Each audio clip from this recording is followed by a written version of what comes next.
Hey everyone, welcome to our video, how to increase the suction power of your vacuum cleaner. In this video, we will guide you through proven methods to boost the suction power of your vacuum, ensuring a more effective and efficient cleaning experience. So, let's get started. Please check the description link, I will provide detailed information. Before we dive into the techniques, let's understand why vacuum cleaner suction diminishes over time. Over continuous use, dust, debris, and hair accumulate in various parts of the vacuum, such as the filters, brush rollers, and hoses. This buildup restricts the airflow and reduces suction power. Fear not, because we have some great solutions to rejuvenate your vacuum cleaner's performance. The first step to increasing suction power is cleaning or replacing the filters.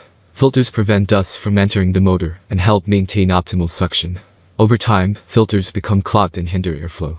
Check your vacuum's user manual to locate the filters. If they are washable, rinse them thoroughly and let them dry before reinserting. For non-washable filters, consider replacing them with new ones for improved performance.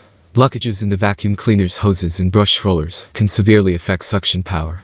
Inspect these areas and remove any debris or tangled hair that may be causing a blockage. Clearing these obstructions will allow air to flow freely, enhancing the vacuum's performance. An overflowing dustbin can reduce suction power.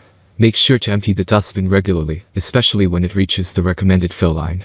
That's all from my end. I make helpful videos daily, so do subscribe to my channel.